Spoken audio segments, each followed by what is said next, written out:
नमस्कार, आप देख रहे हैं न्यूज 24 सत्य केसरी ब्रेकिंग न्यूज। आपकी नजर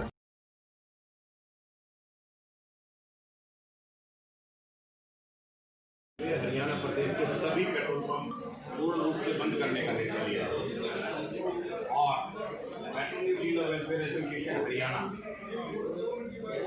किसान भाइयों के महाबंद का तब तक पूर्ण समर्थन जारी रखेंगे तब तक उनकी मांगे केंद्र सरकार द्वारा स्वीकार नहीं करती।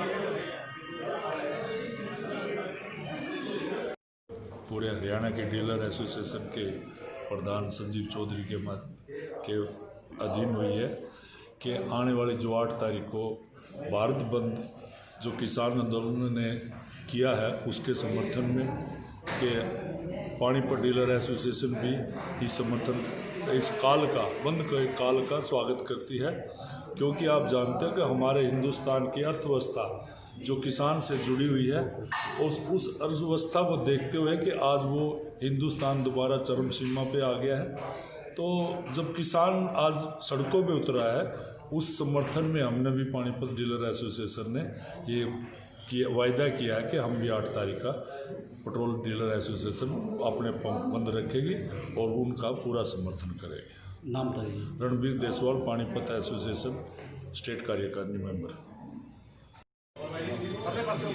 इस देश का किसान 3 अध्यादेशों के विरोध में आज ठिठुरती रातें हाईवे पर बिता रहा है। पिछले कई दिन से ये दौर जारी है और जिससे न केवल इस धरने के कारण देश की अर्थव्यवस्था प्रभावित हो रही है, उसी के मद्देनज़र petroleum dealer welfare association Haryana ने आज अपनी कोर ग्रुप की मीटिंग पानीपत में बुलाई और यह निर्णय लिया कि 8 तारीख को किसान संगठनों ने जो महाबंद का ऐलान किया है हम उसका पूर्ण और पुरजोर समर्थन करते हैं। 8 तारीख को हरियाणा प्रदेश के सभी पेट्रोल पंप पूर्ण रूप से बंद रहेंगे और किसानों के समर्थन में हम इस केंद्र की सरकार से ये आह्वान करते हैं कि इस गतिरोध को जल्द से जल्द समाप्त करें। छोटे बच्चे, हमारी बुजुर्ग माताएं, बुजुर्ग किसान रात को 6 डिग्री 5 डिग्री टेम्परेचर में ठिठुरती रातें सड़क के ऊपर बिताने के मजबूर हैं। सरकार अपनी हठधर्मिता छोड़कर केंद्र सरकार तत्काल इन कानूनों को वापस ले और इस गतिरोध को तत्काल समाप्त करे ताकि देश की अर्थव्यवस्था और देश के सभी व्यवसाय सुचारू रूप से आगे बढ़ सके। आज मीटिंग थी आपके आपातकालीन मीटिंग थी, क्या डिस्कस हुई सर? हमने इन्हीं 3 काले कानूनों के ऊपर किसानों के आंदोलन को लेकर जो प्रदेश में और देश में जो गतिरोध उत्पन्न हो गया है, सारा रिटेल सेक्टर उससे प्रभावित हो रहा है, दिल्ली का आम जनजीवन उससे प्रभावित हो रहा है, पर केंद्र सरकार अपनी हठधर्मिता को छोड़ने को तैयार ही नहीं है। हम केंद्र सरकार से अपील करते हैं, आप प्रेस के साथियों के माध्यम से, कि आप इस हठधर्मिता को छोड़िए और किसानों से जल्द बात कीजिए। 9 तारीख का मीटिंग का टाइम रखा है, 9 तारीख को इतना लंबा क्यों खींच रहे हैं? पेट्रोल पंप एसोसिएशन किसानों को किस प्रकार का सहयोग कर रही है? जिस प्रकार से petroleum dealer welfare association Haryana किसानों के धरना स्थल पर हमने हमारे सोनीपत जिला के एसोसिएशन के प्रधान हैं श्री परविंदर खत्री जी, श्री युद्धवीर रापड़िया जी एडवोकेट, श्री राजकुमार कटारिया जी जो हमारे प्रदेश के महासचिव हैं, इनकी उसमें हमने एक एक्शन कमेटी बनाई है जो सभा स्थल पर नित्य प्रति दूध, राशन और जो सिख भाइयों की रिक्वायरमेंट रहती है उनको फिलअप कर रहे हैं। इवन टिकरी बॉर्डर पे भी हमारा सहयोग जा रहा है, यहाँ भी जा रहा है, NH8 पे जो धरनारत किसान बैठे हैं वहाँ भी जा रहा है। सभी जगह पेट्रोलियम डीलर वेलफेयर एसोसिएशन किसानों के समर्थन में, उनके सहयोग के लिए दिन रात कार्य कर रही है। 8 तारीख के बंद के बाद अगली रणनीति क्या रहेगी? 8 तारीख की जो किसान महासंगठनों ने बंद की कॉल दी है, इसके बाद आगे किसान संगठन जो रणनीति तय करेंगे हम पूर्ण रूप से उनके सहयोग और साथ रहेंगे। पेट्रोल पंप बंद रहेंगे, समस्या पैदा होगी कुछ? पेट्रोल पंप, देखिए समस्याएं तो आज भी पैदा हुई हैं। आज भी हमारा जो पेट्रोल पंप व्यवसाय का 40% जो ग्रोथ है वो किसान के और कृषि क्षेत्र से आती है। वो हमारी जो ग्रोथ है 100% बंद पड़ी है, तो बंद तो हमारे व्यवसाय तो वैसे भी ठप हो गए हैं। तो इसीलिए हम केंद्र सरकार से फिर अनुरोध करते हैं, अपनी हठधर्मिता को छोड़े, किसानों से तत्काल बात करें, तत्काल वार्ता करें और बड़े कट शॉर्ट पर इन किसानों के आंदोलन को हाँ, समाप्त करें, अपनी हठधर्मिता छोड़कर तीनों काले अध्यादेशों को वापस लें। ये बहुत बड़ी चेन है, आप लोगों ने जब इतना समर्थन दे दिया तब पेट्रोल पंप बंद होने की बात जो आप कर रहे हैं काफ़ी दिक्कत आई। देखिए, मैं आपको एक बात बताता हूँ, दिक्कत तो आम जनमानस को आज भी आ रही है। कारखाने ठप हो गए हैं, प्रोडक्शन हाउस बंद हो गए हैं, वेयर हाउसेज में गोदाम भर गए हैं, ट्रांसपोर्टेशन सुचारू रूप से नहीं जा रही है। आम जनजीवन इस आंदोलन के कारण ठप हो गया है, केंद्र की हठधर्मिता के कारण ठप हो गया है। इसीलिए हमने ये अपील किया और इसीलिए हमने किसान आंदोलन को अपना समर्थन दिया है।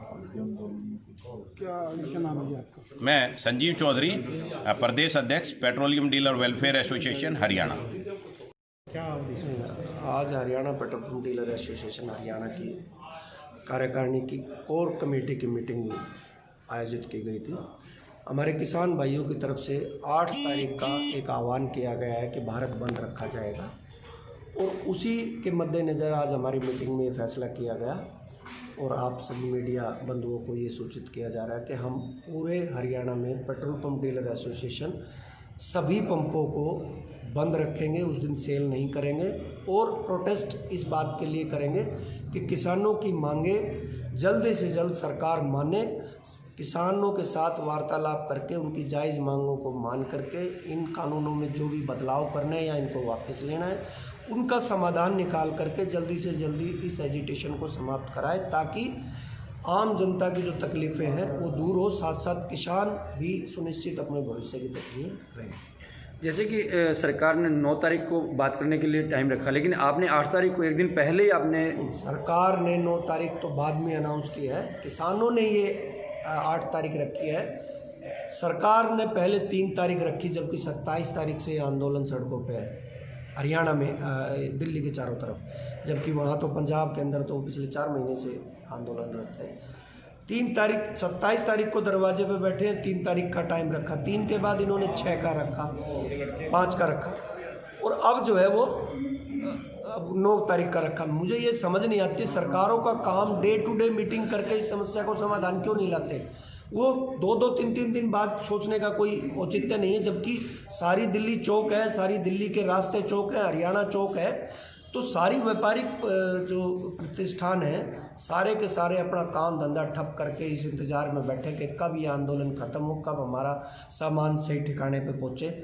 तो ये सारी गतिविधियों को दोबारा से सुचारू रूप से चालू करने के लिए ज़रूरी है कि सरकार चेत जाए, सचेत हो जाए और इस आंदोलन को बजाय क्या चीज़ है कि 9 तारीख को बात करेंगे, पहले क्यों नहीं हो सकते। दिन रात बात की जा सकती है। सरकार के प्रतिनिधि इसीलिए बैठे होते हैं कि उनको इस समस्या को कोई अर्जेंसी आई है तो उसका समाधान करें। 9 तारीख पे डालने की कोई बात नहीं है। 8 तारीख का इन्होंने कॉल किया था, तो 8 तारीख का जो किसानों का जो कॉल है भारत बंद का, हम उसका सपोर्ट इसीलिए कर रहे हैं कि हम उस बात से जुड़े हैं, किसान खुशहाल होगा तो देश का हर व्यक्ति खुशहाल होता है, इसलिए हम इस बात को सपोर्ट करते हैं और जल्दी से जल्दी समस्या का समाधान चाहते हैं। जैसे कि सरकार कहती है कि ये तीनों कानून किसानों के हक में है, लेकिन विपक्षी इसको बरगला रहे हैं। नहीं, विपक्ष वाली बातों को, हम तो व्यापारिक आदमी हैं, विपक्ष वाली कोई बात नहीं है इसमें कोई सत्ता और विपक्ष का कोई सवाल नहीं है। सवाल किसान का और सरकार का है। किसान अपने हित को आज अच्छी तरीके से जानता है, खासकर हरियाणा पंजाब का तो किसान बहुत जागरूक किसान है। वो किसी के बरगलाने में, किसी पॉलिटिकल पार्टी के बरगलाने में आता नहीं है। किसान खुद में आज इतना सक्षम है कि वो अपने अच्छे और बुरे को जान सकता है। तो किसानों ने ये पाया कि ये कानून कहीं ना कहीं उनके हितों के ऊपर कुठाराघात है, उनके बच्चों के भविष्य के ऊपर कुठाराघात होगा, भविष्य उनका उज्जवल नहीं होगा। तो वो जो डिमांड कर रहे हैं कि इस काले कानून में बदलाव किया जाए, तो उनकी जायज़ मांग है। वैसे तो इतना बड़ा फैसला अगर आप नीतिगत लेने जा रहे हैं देश के अंदर कि APMC ख़त्म कर रहे हैं, MSP का के ऊपर जो बदलाव लेके आ रहे हैं, तो आपको चाहिए कि पहले ही आपको किसान वर्ग को यूनियन के माध्यम से उनको कॉन्फिडेंस में लेके करना चाहिए। बातचीत तो कानून बनने से पहले होनी चाहिए थी, लेकिन अब जब इन्होंने 4 महीने के एजिटेशन के बाद भी अपना रुख नरम नहीं किया, तो मजबूरन सरकार किसानों को पंजाब से उठ के यहाँ तक आना पड़ा। तो आज भी अब ये बातचीत को लंबे से लंबा खींचने जा रहे हैं, तो ये कोई औचित्य नहीं है। मैं समझता हूँ कि हर व्यापारी, चाहे जनता किसी भी वर्ग की हो, वो जुड़ी हुई सीधे सीधे किसान से है। किसान खुशहाल होता है जब हम खुशहाल होते हैं। व्यापारी की जेब में भी तब पैसा आता है जब किसान खर्च करता है। और किसान के पास जनरेशन होती है पैसे की अपनी फसल के माध्यम से। तो अगर फसल ही बर्बाद होएगी, फसल के दाम अच्छे नहीं मिलेंगे तो किसान के पास पैसा नहीं होगा। तो हम सीधे सीधे उस बात से जुड़े हैं। तो इसलिए हमारी भी डिमांड है कि किसान इस हरासमेंट से बचे। देखो कानूनों के बारे में किसान ज़्यादा अच्छे बता सकते हैं, उनको इफेक्ट करता है, लेकिन हम ये चाहते हैं कि लंबा ना खींचे, सरकार इस एजिटेशन को जल्दी खत्म कराए ताकि हम अपने व्यापार को दोबारा से सुचारू। एक जो ये खालिस्तान का मुद्दा उठा रही है सरकार, देखिए सरकार उठा रही है नहीं उठा रही है मुझे नहीं पता, लेकिन सोशल मीडिया के माध्यम से ये बातें ज़रूर आई, अखबारों में भी आई कि एजिटेशन को खालिस्तानी, एजिटेशन वाले लोगों को खालिस्तानी कह करके, आतंकवादी कह करके जोड़ा गया। सोशल मीडिया पे ये बातें आई है, किसने कहा मुझे ये भी नहीं पता। लेकिन अगर इतने सच्चे और पाक इरादे के एजिटेशन को भी अगर खालिस्तानी कहा गया तो किसान की इज्जत को उछालना है। और किसान की इज्जत जब जब इस देश में उछली है तो तूफान आया है। तो मैं समझता हूँ कि जिन लोगों ने भी उनको खालिस्तानी कहा वो माफ़ी मांगे, ऐसा गुनाह ना करें। किसान अपने बेटे बॉर्डर पे भेजता है, वो खालिस्तानी होता है। तो ये चीज़ें नहीं होनी चाहिए समाज के अंदर, और हमें अपनी गलतियों से सीखना चाहिए। देश में जो भी सरकार के खिलाफ बोले या सरकार के खिलाफ मत रखता हो तो वो उसको कहीं ना कहीं किसी न किसी बात से जोड़ दिया जाता है ज़बरदस्ती। तो ये बातें नहीं होनी चाहिए। एजिटेशन का लोकतंत्र में अधिकार है, वो अपने अधिकार को कर रहे हैं। और एजिटेशन का लोकतंत्र में जब जब असम्मान हुआ है तब तब क्रांति भी आई है। तो ये नहीं होना चाहिए। ये लोकतंत्र का जो है अपमान होगा अगर उनको हम खालिस्तानी कहते हैं। क्या नाम है आपका? मैं राजकुमार कटारिया हूँ, Haryana petrol pump dealer association.